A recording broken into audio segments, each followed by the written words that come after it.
तो प्रभु को महिमा मिले। आप सभी का स्वागत मसीह यीशु के जीवित नाम में।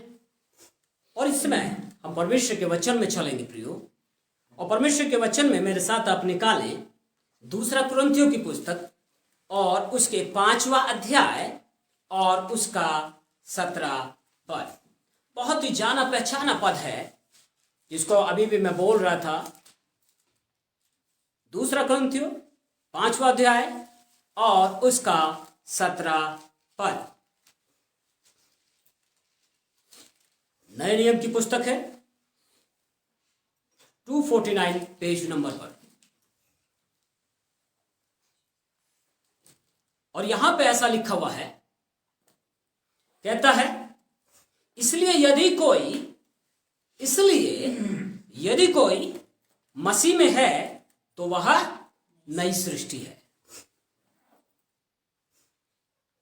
अब अगर कुछ नया हो गया है तो उसमें क्या होना चाहिए? नयापन आना चाहिए। और बाइबल जब इस बात को प्रकट कर रही है कि आप और मैं नई सृष्टि हैं, तो आपके मेरे जीवन में फिर पुराने का कोई महत्व नहीं है। पर जब मैं और आप परमेश्वर के वचन को नहीं समझ पाते, परमेश्वर के वचन को जब हम बिल्कुल ही हल्के में लेते हैं, तो हम इस वचन के भेदों को नहीं समझ पाते और हम जैसी राह चलना चाहते हैं अपनी मर्जी के अनुसार, जैसे हम पहले चलते थे वैसे ही आज भी चलते हैं प्रियो। लेकिन यहां पे ये कहता है यदि कोई मसीह में है तो वो क्या है? नई सृष्टि है। नई सृष्टि में सब कुछ नया होना चाहिए। नई सृष्टि के अंदर नयापन दिखना चाहिए। हमारी बातों में नयापन, हमारी सोच में नयापन, हमारे देखने सुनने बोलने क्रियाओं में नयापन।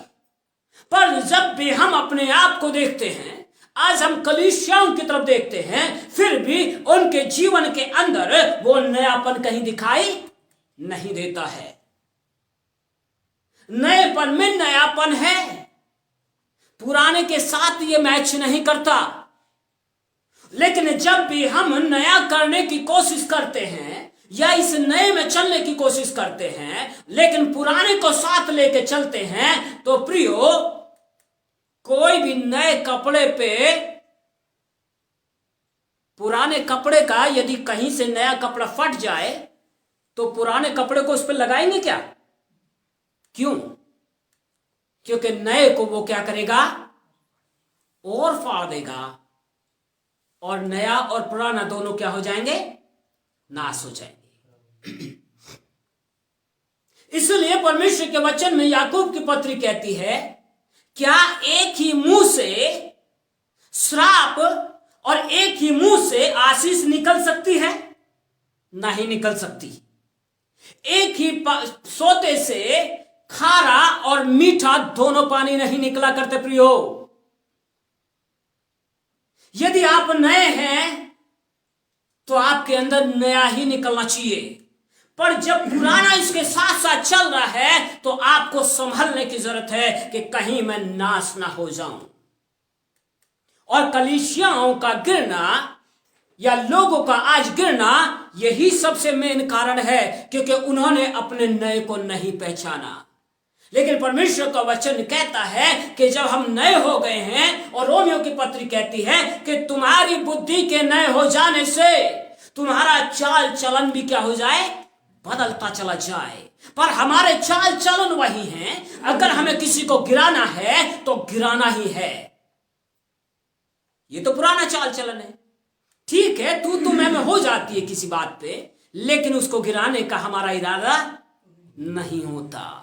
हाँ, किसी बात पे हो सकता है कि हमारा मतभेद हो सकता है। हम दो लोग एक बात पे सहमत नहीं हो सकते। कई बार ऐसा होता है, पर इसका मतलब यह नहीं है कि हम उसको क्या कर दें? जड़ से काट डालें। पर आज कलीसियाएं क्या कर रही हैं? आज लोग क्या कर रहे हैं? आज लोग यही कर रहे हैं, अपने अपनों को काटने पर लगे पड़े हैं। हम अपने ही लोगों को काटने पर लगे पड़े हैं। और प्रियो, जब ऐसा करते हैं तो मसीह का यही वचन फिर से आता है, क्या हम नहीं जानते कि हम परमेश्वर का मंदिर हैं? और जब हम जानते हैं कि हम परमेश्वर का मंदिर हैं, तो क्या मैं परमेश्वर के मंदिर को दुष्ट आत्मा का हिस्सा बनाऊं?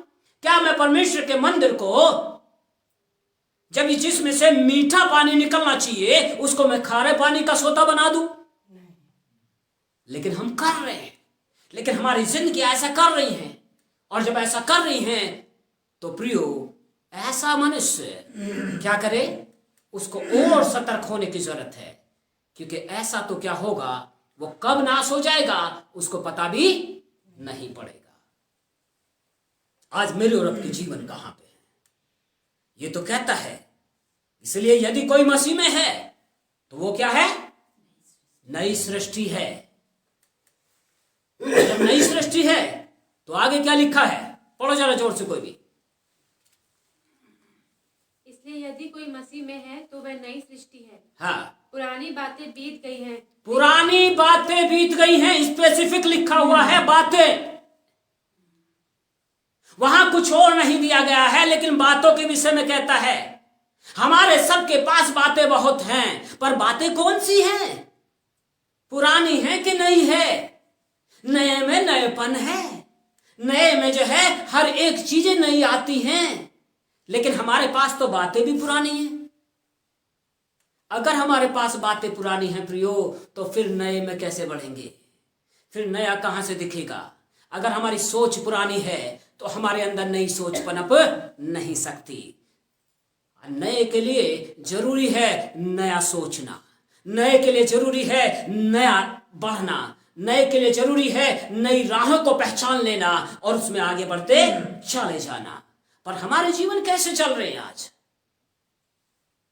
ठीक है, हो सकता है हमारे कई लोग कई बार क्या करते हैं, किसी ने हमें धोखे दिए, किसी ने हमें धोखा दिया तो हम भी क्या कर रहे हैं? दूसरों को धोखा देने की कोशिश करते हैं। लेकिन नए में ये नहीं है, दूसरे ने मुझे धोखा दिया तो मैं भी क्या दूसरों को धोखा दूं? ना, नए में ये नहीं चलता है। मेरे साथ जो हुआ हुआ, लेकिन मैं उसको आगे बढ़ने नहीं दूंगा, मैं आगे किसी को धोखा नहीं दूंगा। प्रियो, नए में ये आता है, मेरे साथ किसी ने बैर भाव किया तो किया, लेकिन मैं आगे किसी के साथ बैर भाव नहीं करूंगा।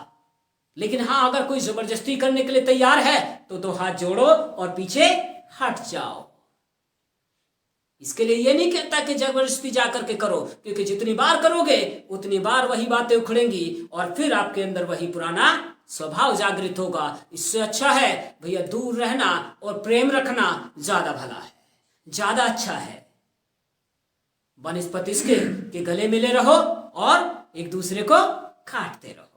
इससे बढ़िया है कि हम परमेश्वर की राहों को पहचान लें, हम परमेश्वर की राहों में आगे बढ़ें और नए को पहचाने, क्योंकि नए को यदि हमने पहचान लिया है तो परमेश्वर आपको आशीष देगा प्रियो। यदि नए को नहीं पहचाना तो परमेश्वर आपको आशीष देने नहीं जा रहा है। मैं आपको मुकालते में नहीं रखना मांग रहा, मैं आपको कोई झूठी दिलासा नहीं देना मांग रहा, लेकिन जब नए में चले हैं तो हल पर हाथ रख करके पीछे देखना अच्छा नहीं होता। हल पर हाथ रख करके पीछे देखना अच्छा नहीं होता, क्योंकि ऐसे तो क्या करोगे? आप अपने बीज का विनाश करोगे और बैलों के पैर को भी काट दोगे। उससे बढ़िया है हल पे जब हाथ रखा है, आगे देखिए, आपके बैल भी सुरक्षित और आप भी सुरक्षित और आपका धन संपत्ति भी सुरक्षित रहेगी। आगे बढ़िए, पीछे देखने की जरूरत नहीं है। ये कहता है पुरानी बातें बीत गई और क्या हो गया? देखो। अब देखोगे क्या? जो दिखता हो। और देखने लगो और कोई दिखाई ना दे तो उस देखने का क्या फायदा है? हम सब कहते हैं कि मसीह मुझ में बसता है, मैंने मसीह को जान लिया है, पर मुझ में नयापन नहीं है, तो फिर दिखेगा क्या? दूसरा मेरे पास क्यों आएगा? दूसरा मुझ में क्या देखेगा? देखो, दिखाई तो तब देता है जब वास्तव में मसीह उसमें बस जाता है। और दिखाई देगा तो क्या दिखना चाहिए? हेलो, क्या दिखना चाहिए? पढ़ो जरा, वहां पे क्या लिखा हुआ है?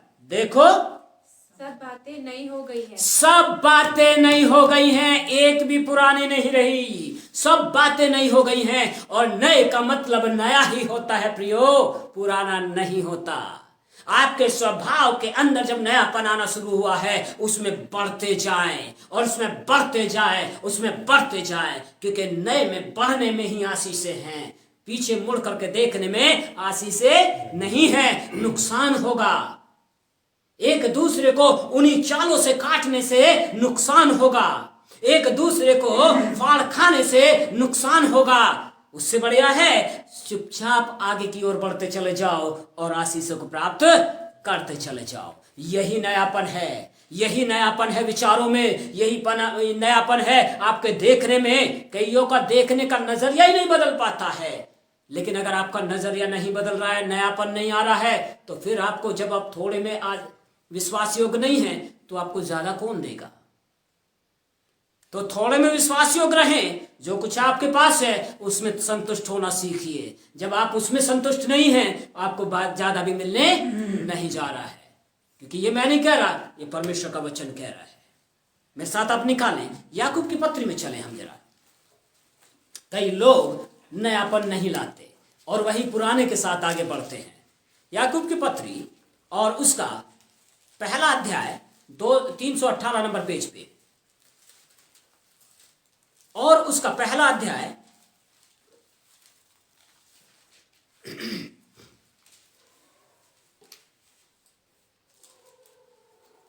5 से और 8 पद तक। हाँ जी, पढ़ो जरा। पर यदि तुम में से किसी को बुद्धि की घटी हो तो परमेश्वर से मांगो। यदि तुम में किसी को पर बुद्धि की घटी हो, किसकी घटी? और जब हम नए की ओर चले हैं तो बुद्धि की घटी तो है।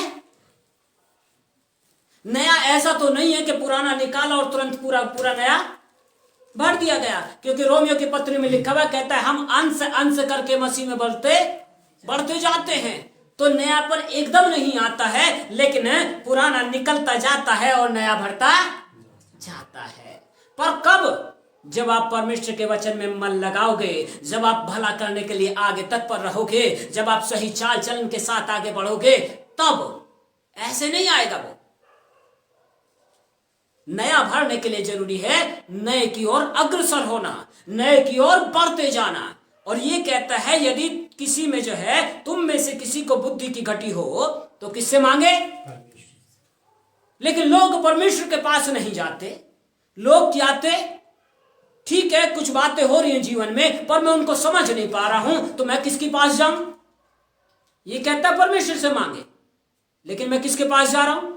लोग किसके पास जा रहे हैं? किसके पास जा रहे हैं?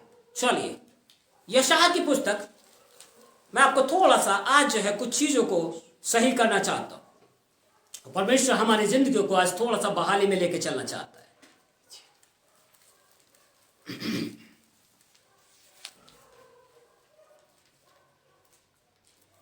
यशायाह की पुस्तक और उसका 8वां अध्याय, पुराने नियम में 830 पेज नंबर पर।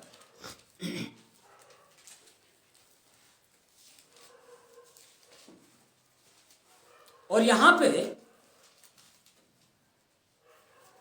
19 पद पढ़िए, देखिए क्या लिखा हुआ है। जब लोग तुमसे कहें ओझाओं और टोनों के पास जाकर पूछो, तो गुनगुनाते और फुसफुसाते हैं, तब तुम यह कहना, क्या प्रजा को अपने परमेश्वर ही के पास जाकर न पूछना चाहिए? बस, जब लोग तुमसे कहें किससे जाके पूछ लो, वहां जी बताने वाला फलाना जो है कोई है ना, वहां टोना है, करने वाला है, तंत्र विद्या वाला है। मसीह में आने के बाद भी हम क्या कर रहे हैं? उसके बावजूद जब यहां पे कहता है यदि तुझे बुद्धि की घटी है, तुझे समझ नहीं आ रहा है, तो परमेश्वर के चरणों में जा, प्रभु से बात कर। लेकिन हम किससे बात कर रहे हैं? ये तो काम पहले भी करते थे, ये तो काम हम पहले भी कर रहे थे जब हम मसीह को नहीं जानते थे, और उसके बावजूद हम जाके कहते हैं उनसे पूछो। किससे? ओझाओं से, भूत सिद्धि करने वालों से, टोना करने वालों से, जो फुसफुसाते, धीरे से बताते ये तुम्हारा ही कोई है ना, आपस में लड़ाई कराने के लिए। हमारी बुद्धि नई हो गई है और उसके बाद अभी हम अपनी बुद्धि को क्या कर रहे हैं, भ्रष्ट कर रहे हैं। और वचन कह रहा है कि क्या जब तुमसे लोग कहें तो तुम्हें कैसा एग्रेसिव होना है, तुम्हें कैसी चाल चलन को प्रकट करना है। पर लोग आज मसीह लोग अपने जीवन को ऐसा नहीं रख रहे हैं। हम जो विश्वास करने वाले लोग हैं हम अपने जीवन को ऐसा नहीं रख रहे हैं। लेकिन हम क्या कर रहे हैं, जो काम पहले करते थे, बहुत पूछ लिया, बहुत हम लोगों के पास गए, बहुत खर्चे कर लिए, उसके बावजूद कुछ भला हुआ तो यहां फिर क्यों आए? अगर वहां भला हुआ होता तो फिर हम मसीह को क्यों जाने होते? लेकिन जब वहां भला नहीं था क्योंकि वो परमेश्वर नहीं थे। परमेश्वर जिंदा परमेश्वर है, और जब वो परमेश्वर है और जब आप परमेश्वर के पास आ गए और उसके बावजूद फिर वही पुराने काम करें, तो ये क्या कहता है? तो तब तुम क्या कहना? तुम्हारे पास बुद्धि होनी चाहिए, तुम्हारे पास में परमेश्वर का विचार होना चाहिए। मैं अब किसी के पास नहीं जाऊंगा, मैं अपने परमेश्वर से बात करूंगा, मैं अपने परमेश्वर के चरणों में जाऊंगा, प्रभु के दास से बात करूंगा और उससे बात करूंगा कि वो मेरे लिए प्रार्थना करे और मुझे बताए कैसे मुझे चलना है। यदि आपको बुद्धि की कमी है तो परमेश्वर से मांगिए। यदि आपको बुद्धि की कमी है तो प्रभु के चरणों में जाइए, और जब प्रभु के चरणों में जाओगे तो आपको क्या करेगा? वो आशीषित करेगा, आपको सही दिशा देगा। और अब ये क्या कह रहा है? हाँ जी, पढ़िए जरा। ओझाओं और टोनों के पास जाकर पूछो जो गुनगुनाते और फुसफुसाते हैं। और क्या फुसफुसाते हैं? तब क्या कहना तुम? जब लोग ऐसा करते हैं तब तुम्हारा व्यवहार कैसा होना चाहिए? नई सृष्टि के अंदर यही चीजें हैं, नएपन के अंदर, नए मसीह जीवन के अंदर यही चाल चलन होना चाहिए। और वो क्या होना चाहिए? तब तुम कहना, क्या कहना? क्या प्रजा को अपने परमेश्वर ही के पास जाकर ना पूछना चाहिए? नया हम हो गए, नई सृष्टि हम बन गए, और उसके बावजूद अगर हम अभी भी उन्हीं चीजों के पीछे जाने लगे तो फिर इस नए में होने का क्या मतलब रह गया? फिर नयापन कहां से आएगा? यदि अभी भी मेरे काम बुरे हैं, यदि अभी भी मैं भूत सिद्धि वालों के पास जा रहा हूं, यदि अभी भी मैं मुर्दों के पास जा रहा हूं, तो फिर मेरे काम नए कहां से आ गए? नयापन तो आया ही नहीं। नएपन के लिए जरूरी है अपने दिलों को टूटे हृदय के साथ प्रभु के चरणों में बैठ जाइए। अभी हमने गाया था, किसी भी पल और किसी भी समय में, दिन या रात, हम कभी भी परमेश्वर को पुकार सकते हैं और वो आपसे मिलने के लिए आएगा, वो आपसे बात करेगा, आपको दया दिखाएगा, आपके जीवन में सलाह देगा आपको कैसे चलना है। यदि आपके पास बुद्धि की कमी है प्रियो, तो प्रियो उससे मांगिए, लेकिन दूसरों के समान मत कीजिए या अपने पुराने जीवन के समान मत चलिए। लोग कुछ भी कहें, लेकिन अपनी प्रजा को उसके अपने पिता के पास ही जाना है। हम जो उसकी प्रजा हैं उसके पास ही जाना है। और क्या क्या करना है? क्या प्रजा को अपने परमेश्वर ही के पास जाकर ना पूछना चाहिए? और आगे क्या कहता है? पढ़ो जरा। क्या जीवितों के लिए मुर्दों से पूछना चाहिए? क्या जीवितों के लिए किससे पूछना चाहिए? मुर्दों से। अरे मुर्दा जवाब देगा क्या? आप जीवित हैं, श्वास आपके पास है, तो मुर्दा बताएगा आपके विषय में क्या? लेकिन लोग क्या कर रहे? यही कर रहे, बहुत से मसीह लोग भी। इसलिए हम क्या कर रहे हैं? उनके देखा देखी जो है अपने जीवन को, अरे वो तो बिगड़ गए, बाइबल कहती है वो सब के सब बिगड़ चुके हैं, उनके जीवन में परमेश्वर का भय कहीं दिखाई नहीं देता। लेकिन जब आपने ठाना है कि परमेश्वर का भय मुझ में है, मैं परमेश्वर की राहों में चलूंगा, तो फिर क्यों पुराने पे जाऊं? फिर मैं नयापन क्यों ना दिखाऊं? और नएपन में तो यह है, कुछ भी हो, किसी भी समय क्यों ना हो, मैं अपने परमेश्वर के चरणों में बैठूंगा और उससे बात करूंगा कि प्रभु मैं इस समस्या में हूं, क्यों ऐसी बातें हो रही हैं, मुझे दिखा, मुझसे बोल और बातचीत कर। और जो जिंदा है वो आपको उत्तर देगा, जो जिंदा है वो आपकी राहों को अगुवाई करेगा। लेकिन हम किससे अगुवाई पाने जा रहे हैं? मुर्दों से।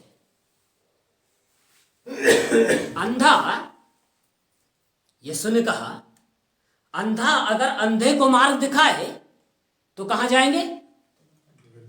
दोनों गड्ढे में जाएंगे। वो तो जा ही रहा है, वो तो अपने नरक के द्वार उसने तो खोल रखे हैं, हम क्यों अपने लिए नरक के द्वार खुलवाने जा रहे हैं उससे? जो है नई सृष्टि में नयापन होना चाहिए प्रियो।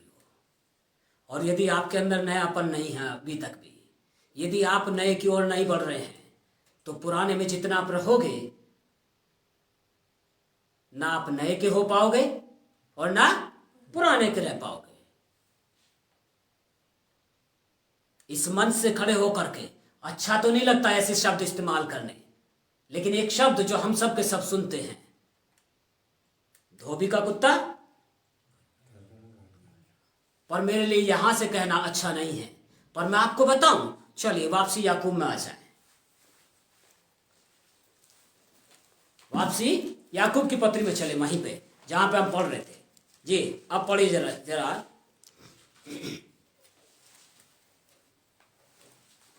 पर यदि तुम में से किसी को बुद्धि की घटी हो तो किससे मांगे? परमेश्वर से मांगे, और ये क्या करेगा? ये परमेश्वर कैसा परमेश्वर है? उलाहना देता है क्या? कहता है जो बिना उलाहना दिए सबको, एक को नहीं लेकिन किसको? सबको, जो भी पुकारेगा। आपको प्रार्थना करनी आती या नहीं आती, आपने अभी प्रभु को जाना, इससे मतलब नहीं है आप चाहे पहले से कितना जानते हैं, लेकिन जो भी पुकारेगा, चाहे बच्चा जवान बुजुर्ग कोई भी पुकारे, कहता है सबको उदारता से देता है, प्रेम से देने के लिए तैयार है, और बड़ा खुश होता है कि मेरा बच्चा मुझसे पुकार रहा है। वो आपकी जरूरतों को पूरा करने के लिए तैयार है, तो बुद्धि देने के लिए तैयार नहीं है क्या? कि कैसी चाल हमें चलनी है, वो आपको बुद्धि भी देने के लिए तैयार है। जो बिना उलाहना दिए देता है, सबको उदारता से देता है, और जो पुकारता है क्या कहता है? उसको दी जाएगी। नहीं वो दे देगा, नहीं ऐसा हो जाएगा, सोचेगा। ऐसा कहीं कुछ लिखा है कि आप पुकारोगे और वो आपको देगा नहीं, सोच के बताएगा दूंगा कि नहीं दूंगा। लेकिन ये क्या कह रहा है? उसको दे दी जाएगी। आप पुकारे तो सही। वो बुद्धि देने के लिए तैयार है, वो जीवन देने के लिए तैयार है, और उदारता से देने के लिए तैयार है। और फिर कहता भी नहीं है देख तूने मांगा था और मैंने तुझे दे दिया। उलाहना भी नहीं देता, लेकिन दे दिया तो दे दिया। वो ऐसा पिता है, वो ऐसा परमेश्वर है जो उदारता से देता है और कहता है सबको दी जाएगी, सबको दी जाएगी जो भी मांगेगा। आपकी एज कितनी है? आपका जो है मसीह जीवन कितने साल का अभी तक हुआ है? कितने दिन आप मसीह को जाने हुए हैं? इससे मतलब नहीं है, लेकिन आप पुकारोगे तो आपको देने के लिए तैयार है। पर कैसे मांगे? छठे पद को पढ़िए, देखिए जरा जोर से कोई पढ़ेगा छठे पद को। पर विश्वास से मांगे। पर कैसे मांगे? विश्वास से मांगे। कई लोग मसीह में चल रहे हैं पर विश्वास के साथ नहीं चल रहे। दूसरी समस्या सबसे बड़ी यह है। और जब वो विश्वास के साथ नहीं चल रहे तो उनमें नयापन भी नहीं आ रहा है। पहले हमारी बुद्धि नहीं होनी चाहिए, दूसरा हमारा जो है चाल चलन नया होना चाहिए, तीसरा हमारा जो है व्यवहारों के अंदर बदलाव आने चाहिए कि अब हम पुराने तौर तरीके से नहीं लेकिन नए तरीके से चलेंगे जो परमेश्वर पिता ने ठहराया है। बच्चों को माँ बाप के पास ही जाना पड़ता है। पड़ोसी से मांगोगे देगा क्या? अरे जब परमेश्वर पिता हमारा अपना पिता है तो उसके पास जाइए, उससे बात कीजिए, वो क्या करेगा? आपको उत्तर देगा, आपको बुद्धि देगा, आपकी चाल चलन चलने के लिए क्या सलाह मिलनी चाहिए वो भी वही देगा। पर आप मांगे तो सही। और यहां पे कहता है कैसे मांगे? विश्वास के साथ। क्यों विश्वास के साथ? क्योंकि यदि आप विश्वास के साथ नहीं मांगोगे, कहता है और कुछ संदेह ना करे, क्योंकि संदेह करने वाला कैसा है? पढ़ो भाई। क्योंकि कुछ संदेह न करे, क्योंकि संदेह करने वाला समुद्र की लहर के समान है। समुद्र की लहर के समान है। यदि कोई संदेह करता है, शक करता है उस पे, यदि आपको अपनी प्रार्थना पे भरोसा नहीं हो रहा है तो आपके जो है क्या कर रहे हैं, आप समुद्र में उठने वाली लहरों के समान है कि एक बार तो आप कहते नहीं जय मसीह की साहब, और दूसरे ही पल क्या होता है, नीचे धड़ाम से जाते हैं, आप गिर जाते हैं। आपकी बातों में जो है वजन नहीं रह पाता है, आपके बोलचाल में जो है विश्वास दिखाई नहीं देता। मसीह जीवन के अंदर ऐसा नहीं है, उसके अंदर नयापन होना चाहिए, उसके अंदर जीवन होना चाहिए। हाँ, संदेह न करे, क्योंकि संदेह करने वाला समुद्र की लहर के समान है, जो क्या करती है, हवा से बहती और उछलती है।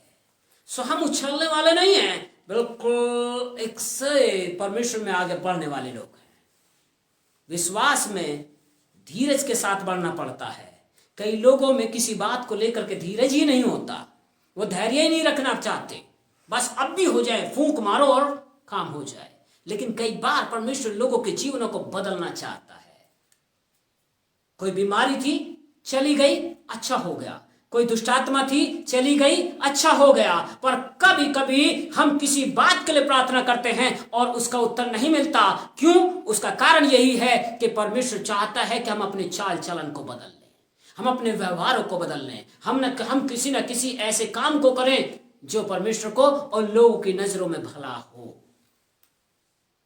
पर हमारे काम कैसे हो जाते हैं, ना तो परमेश्वर की नजर में और ना लोगों की नजरों में, हमारे अपनों की नजर में, किसी की नजर में भी भले नहीं होते, बल्कि एक दूसरे को काट छाट के लिए होते हैं। तो यहां से तो गिरना लाजमी है प्रियो। और यहां आपकी विश्वास की प्रार्थनाओं में, क्योंकि विश्वास की प्रार्थना में बोल रहा हूं, पर वो विश्वास की प्रार्थना नहीं होगी। यहां पुकारोगे लेकिन आपके जीवन में कोई आशीष नहीं आएगी। तो हमें कैसी चाल चलना है? ये तो कहता है जो हाथ से हवा से बहती और उछलती है, ऐसा मनुष्य यह न समझे कि मुझे प्रभु से कुछ मिलेगा। ताली बजती जाएंगी, जय मसीह की बोलती जाएगी, पर कुछ भी हाथ लगने वाला नहीं है, क्योंकि संदेह के साथ है, व्यवहार गलत है और क्रियाएं गलत हैं। जबान जो है उस पर लगाम नहीं है, क्योंकि जबान पे भी इसमें जो है नएपन में जबान पे भी लगाम लगानी पड़ती है। पर कभी कभी क्या है, किसी की जबान जो है इतनी लंबी हो जाती है कि वो काट ही डालती है लोगों को। हम बिना सोचे समझे जो है इतना बोल जाते हैं और बाद में पता लगता है कि उसने तो क्या कर दिया, उसी शब्द ने हमारे आपस के संबंधों को खराब कर दिया है। मनुष्य यह न समझे कि मुझे प्रभु से कुछ मिलेगा। ऐसा व्यक्ति कैसा है? पढ़ो जरा, आठवां पद पढ़िए, देखिए क्या लिखा हुआ है। वह व्यक्ति दुचिता और है, दुचित्ता है। दुचित्ते का मतलब कैसा होता है? ये अपनी बातों पे खरा नहीं है।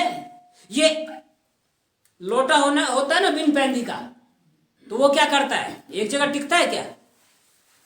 वो जिधर को भी हवा है उधर को। नएपन में ऐसा नहीं है प्रियो। हमारी बुनियाद हमारी चट्टान के अंदर है, और चट्टान स्वयं यीशु मसीह है। तो हम तो वो नहीं है जिसके अंदर जो है पैंदी में लोटे में क्या है, उसके अंदर जो है कोई ऐसा समतल चीज ना हो। हम तो खड़े ही समतल पे हैं। हमें तो परमेश्वर ने गाड़ा ही उसमें है, उसमें से निकाला है जो चट्टान है। और चट्टान पे खड़ा हुआ घर गिरता नहीं है, रेत पे नहीं खड़े हम। अगर आपके जीवन में नयापन नहीं है और दुचित्तापन है अभी भी, तो आपका जीवन रेत पे खड़ा है प्रियो। संभल जाइए, संभल जाइए, परमेश्वर आपको आशीष दे। और ये कहता है ऐसा व्यक्ति कैसा है? दुचित्ता है और अपनी सारी बातों में चंचल है। धैर्य नहीं है ऐसे व्यक्ति के अंदर। नई सृष्टि के अंदर ये चीजें नहीं आती। नई सृष्टि के अंदर आता है ठहराव, आता है नई सृष्टि के अंदर विश्वास काम करता है। नई सृष्टि के अंदर धीरज के साथ परमेश्वर की बाट जोनी होती है कि परमेश्वर ने मेरी बीमारी को तो दूर कर दिया, परमेश्वर ने दुष्टात्मा को तो निकाल दिया, परमेश्वर ने मेरे अंदर से रोगों को तो खत्म कर दिया, परमेश्वर ने मुझे एक ठहराव दिया कि नहीं अब परमेश्वर ही करेगा। और जब परमेश्वर है तो उसके पास आने वाले को विश्वास करना चाहिए कि वो है। और बाइबल कहती है कि और अपने खोजने वाले को वो प्रतिफल भी देता है, उसको फल भी मिलता है, क्योंकि जो उसके पास आएगा उसको किसी को खाली हाथ वो नहीं लौटाता। बस आप चलने के लिए तो तैयार रहें उसके साथ, बस आप उसको खोजने के लिए तो तैयार रहें। जब भी आपके पास कोई शब्द आए, जब भी आपके पास कोई राहें ऐसी गलत आए, जब भी आपके सामने परीक्षा खड़ी हो, अपने घुटनों को झुकाइए, प्रभु से बात कीजिए और प्रभु आपके लिए राहों को खोलेगा। उसके वचन को पढ़िए और बुद्धि को वो देगा, आपको वो शक्ति और सामर्थ्य देगा। ऐसा नहीं है कि वो उठा करके उस काम को ऐसा कर देगा, लेकिन आपको शक्ति देगा, आपको बुद्धि देगा कि अब कर। कई लोग सोचते हैं कि परमेश्वर भी शायद ऐसा ही है, जैसे दूसरे करते ना, ले फूंक मारी और ये भभूत ले जा। यहां भभूत का काम नहीं होता, ये आपका परमेश्वर पिता है। ये तो कहता है मेरे बेटे मैं तुझे शक्ति दूंगा, मैं तुझे सामर्थ दूंगा, तुझे बुद्धि की गति है, तुझे बुद्धि दूंगा, और जो काम तुझे करने हैं उसके लिए मैं तुझे बल भी दूंगा। वो आपको बल देगा, आपसे करवाएगा कामों को, आपके साथ रहते हुए आपको अकेला नहीं छोड़ेगा, क्योंकि उसने स्वयं कहा है लोग छोड़ दे तो छोड़ दे, पर मैं तुझे कभी अकेला नहीं छोड़ूंगा, मैं तेरे साथ रहूंगा। पर आपको भी ध्यान देना है कि जब हम नएपन में आए हैं तो सृष्टि में, उस नई सृष्टि में हम भी नए होते चले जाएं, रोज बरोज नए होते चले जाएं। एक दिन में नहीं बदलाव आता, पर अंश अंश करके हम क्या हो जाए, बदलते चले जाएं, और हर एक अपने अपने बुरे कामों से मन फिराए और प्रभु के सम्मुख निर्णय ले, प्रभु मुझसे जो कमी मुझ गलतियां हुई हैं, एक दूसरे को काटने छाटने की, एक दूसरे को गिराने की, मैं प्रभु उनसे मन फिराता हूँ, और मेरे घर के अंदर फिर से मेल मिलाप और प्रेम को उत्पन्न कर। हमारे अंदर ये चीजें आनी चाहिए, और जब ये आएंगे प्रियो, आपका घर उद्धार का घर ठहर जाएगा। आपका घर न केवल आप उद्धार पाओगे, लेकिन आपका घराना उद्धार पा जाएगा। लेट्स क्लोज अवर आइज, अपनी आंखों को बंद करें और प्रभु से प्रार्थना करें कि प्रभु मेरे जीवन के अंदर से हर एक गलतियों को दूर कर दे। आज मेरे अंदर प्रभु ऐसी बुद्धि दे, ऐसी समझ दे, ताकि मैं तेरी राहों पे चल सकूं, प्रेम और मेल मिलाप के साथ, नम्रता और दीनता के साथ, एक दूसरे को उठाता हुआ, गिराने के लिए नहीं, क्योंकि प्रभु तूने मुझे नई सृष्टि बनाया है। अब मेरे अंदर नएपन को प्रभु शुरू कर, मेरे अंदर प्रभु एक बदलाव दे, और ये बदलाव प्रभु परमेश्वर लोगों के लिए एक ज्योति ठहर जाए। पिता मेरा जीवन आपके सम्मुख है, अपने अनुग्रह में ढाप ले। हर एक जन उससे कहे प्रभु मेरे अंदर बदलाव दे, और नई सृष्टि का बदलाव आए। पिता मेरे अंदर नयापन आ जाए, मेरा देखना नया हो जाए, सुनना नया हो जाए, बोलना नया हो जाए, क्रियाएं नई हो जाए, व्यवहार नया हो जाए। और प्रभु इस नए में प्रभु तू मेरे संग संग होना, मुझे गिरने ना देना, लेकिन मुझे अपने हाथों में ले ले पिता, और प्रभु अपनी गोद में लेके चल, ताकि मैं तेरी मर्जी को पूरा करने वाला हो जाऊं।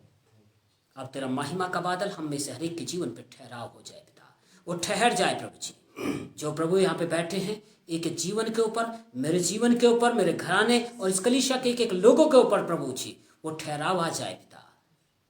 और जितने लोग प्रभु ऑनलाइन सुन रहे हैं, हमारे भाई को प्रभु आप आशीषित करना। प्रभु तेरी दया का हाथ इनके जीवन पे, इनके घराने के लोगों पे भी होने पाए। पवित्र आत्मा अब सहायता मदद कर, और हर एक उपस्थित जन को मैं तेरे चरणों में समर्पण कर देता।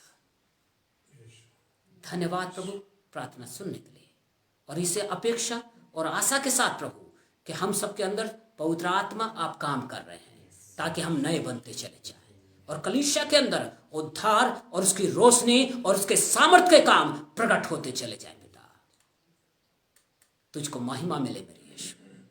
धन्यवाद प्रार्थना सुनने के लिए, मसीह यीशु के जीवित नाम से मांगते, amen amen. God bless you all. प्रभु आशीष